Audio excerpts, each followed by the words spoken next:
Hey, what's up, guys? It's Enigma Hood, and welcome to another episode of Why Is Shit the Way It Is. And today we're going to look at Ferguson, and we're going to ask, why is Ferguson, which is primarily black, run by white people? Why are all the government officials white? Why are all the police white? Why is the power structure white when the people of that community are black? And Ferguson is actually representative of this phenomena which occurs all across America. It's not just Ferguson.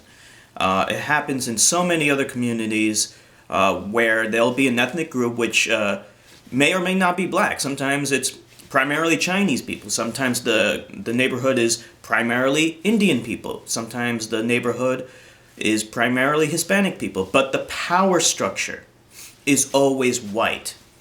And CNN did a great article explaining how this happens. And, long story short, it's a deliberate effort. They deliberately do this. So here's what CNN has to say. Timing of elections and type of elections. Ferguson, like most municipalities, holds elections in April of odd-numbered years.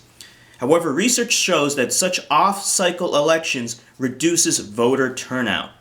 Ferguson also holds non-partisan elections, which means that there are no party labels on the ballot. This not only reduces the likelihood that people will vote, it has also shown to reduce what voters know about the candidates. Although Missouri does not track the race of its voters, according to an article in the Washington Post, Catalyst, a private voter data firm performed a study and found that the voting rules operating in Ferguson effectively suppress the black vote. In the national election in November 2012, the study found voter turnout between blacks, 54%, and whites, 55%, was virtually identical. But because of the vast racial differences in the city's population, it resulted in an electorate that was 71% black and 28% white. Fast forward 5 months later in April, when whites were 3 times 17% more likely to vote than blacks, 6%. That resulted in an electorate that was majority white, 52% versus 47%.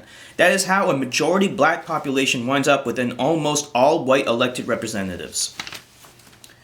Ferguson's law enforcement officers are also not representative, with roughly 94% of its police force being white. Similarly, Ferguson's local judges are non-representative. I'm sensing a pattern here. Local judges are appointed by the Ferguson City Council upon nomination by the mayor for a 2-year term. The Ferguson Municipal Court is also all white, but the black citizens of Ferguson apparently keep the police and local judges very busy. In 2013, Ferguson had the highest number of warrants issued in the state. When you control for size, 3.6 pending arrests warrants per household and 2.2 arrest warrants on average per person. And 95% of the people arrested for jaywalking in Ferguson are black. While 67% of the population is black, 86% of vehicle stops involve a black driver. While 29% of the population is white, 12.9% of vehicle stops involve a white driver.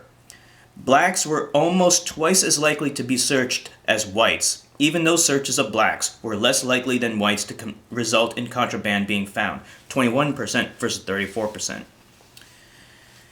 Nobody said racism made sense, but for Ferguson, it has made money. In prior years, Ferguson tried to raise sales tax, but learned the hard way that it did not result in increased revenue because people voted with their feet and took their wealth with them.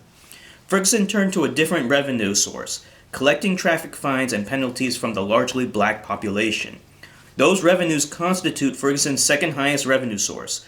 Once a resident gets a ticket and does not appear in court with an explanation, an arrest warrant is likely issued. Once arrested, the resident may sit in jail for a long time while the fees and fines continue to accrue. A class action lawsuit filed this month against the city of Ferguson has challenged this funding system, calling it a modern debtor's prison scheme. The remarkable part of this story is how patient the black residents of Ferguson have been. It took the death of a teenager to get them mad enough to protest, and the nation got mad with them. So, that is why It is a deliberate attempt by these city officials. They deliberately do this to get the demographics in the power structure the way that they want them to be. It is disgusting. It is abhorrent. It is criminal. And Ferguson is not the only neighborhood in America that does this. This happens all over America. And we can see just how it affects black people in America. You know, racist white people keep on saying, why are black people so poor and uneducated? And, you know, they have equal opportunity just like whites now. It's not like in the days of slavery or discrimination. No, it is. It still is. The effects of that discrimination have not gone away. And this proves it. They make an active attempt to get money, to leech money off of poor black people who are still poor. And then it keeps them in poverty indefinitely through minor traffic infractions, jaywalking, and other stupid shit, drug-related offenses. And then these racist white people have the temerity to point fingers and say it's their fault. Fuck you, you pieces of shit. You know, there is a pseudo-intellectual who made a video about a Ferguson video that I made, and he exemplified submissive racism, you know, trying to not acknowledging the discrimination and inequality and deliberate attempts by the government to disenfranchise black people. And when you do that, that is a form of racism. You don't have to be a member of the Ku Klux Klan shouting nigger all the time in order to be a racist. Simply not acknowledging that this happens, that this is a reality, and it's continuing to be a problem, is a type of racism. So I hope that was informative, but more importantly, I hope that this article, which I'm going to link in the description, brings to light, exactly the problems that are happening in America and what we need to do to stop it. This needs to stop now. This is Enigma Hood signing off.